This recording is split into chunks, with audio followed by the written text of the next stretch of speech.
एक युवक ने शादी के कुछ साल बाद पिता से कहा कि वो विदेश जाकर व्यापार करना चाहता है। पिता ने उसकी मंजूरी दे दी। युवक अपने माँ बाप और गर्भवती पत्नी को छोड़कर व्यापार करने विदेश चला गया। उसने विदेश में कड़ी मेहनत की और धन कमाया और वो बहुत अमीर सेठ बन गया। लगभग 15 वर्ष धन कमाने में बीत गए तो उसे वापस घर लौटने की इच्छा हुई। पत्नी को पत्र लिखकर उसने आने की सूचना दी और जहाज में बैठ गया। वह सेठ कुछ दिनों बाद अपने नगर पहुंचा।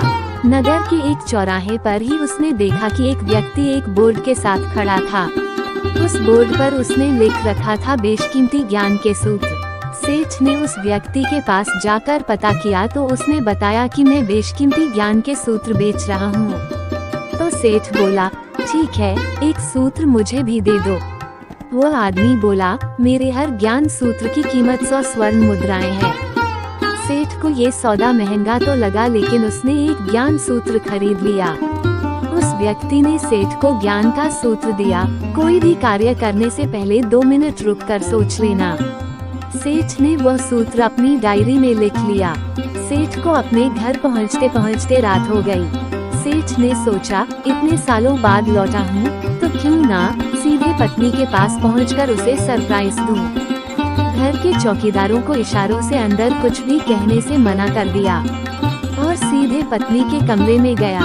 वहाँ का नजारा देखकर वह चौंक गया। वह सोचने लगा कि मैं परदेश में उसकी चिंता करता रहा और यह यहाँ अन्य पुरुष के साथ सो रही है।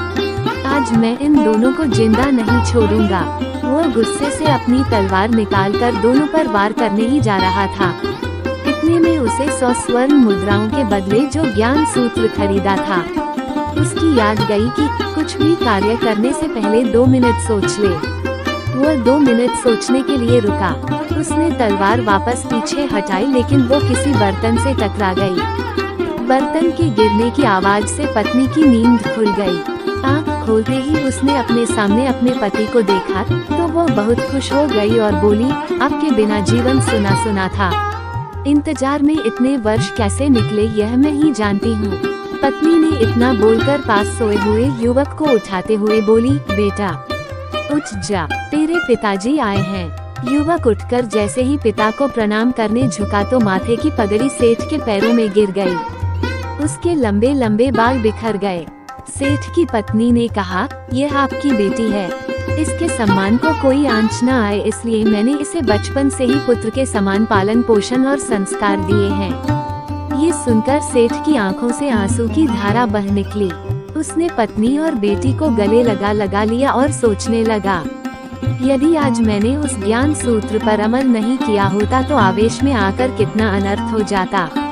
मेरे हाथों से मेरा ही निर्दोष परिवार खत्म हो जाता। शिक्षा।